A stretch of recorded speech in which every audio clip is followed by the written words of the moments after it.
नमस्कार. शेतकऱ्यांसाठी अंदाज योजना 7वा हप्ता तारीख जाहीर. नमो शेतकरी योजना. तर सविस्तर माहिती व्हिडिओमध्ये.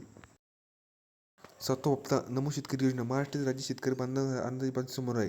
राज्यातील नमो शेतकरी महासंबंधी योजनेचा 7वा हप्ता वितरित करण्याचा निर्णय घेतला आहे. मुख्यमंत्री देवेंद्र फडणवीस यांनी या योजनेची अधिकृत घोषणा सांगितली की आजपासून राज्यातील 93,26,000 शेतकरी कुटुंब खात्यात प्रत्येक 2,000 रुपये जमा केले जाणार आहे.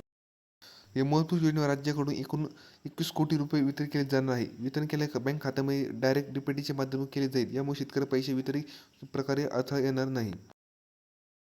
नमो शेतकरी योजना केंद्रातील PM किसान संबंधित योजना राबवली जाते. केंद्र सरकार योजनेतून शेतकरी वार्षिक 6,000 रुपये वितरित केले जाते, तर राज्यातील नमो शेतकरी योजनेचे तरी 6,000 रुपये वितरित केले जाते. अशा प्रकारे प्रत्येक कुटुंबाला वार्षिक एकूण 12,000 रुपये लाभ मिळत आहे. PM किसान योजनेत वितरित करणारा हप्ता नमो शेतकरी योजनेचा 7वा हप्ता एकत्रित वितरित केले जाते. यामुळे शेतकऱ्यांना एक महत्त्वपूर्ण 2 योजना लाभ मिळतो. मुख्यमंत्री देवेंद्र फडणवीस यांनी आज सांगितलं की दुपारी 3 वाजता राज्यातील कार्यक्रम आयोजित केला होता. या कार्यक्रमामध्ये अधिकृत 7वा हप्ता वितरित केला जाईल. त्यानंतर काही तासात राज्यातील पात्र शेतकरी बँक खात्यामध्ये पैसे जमा केले होते.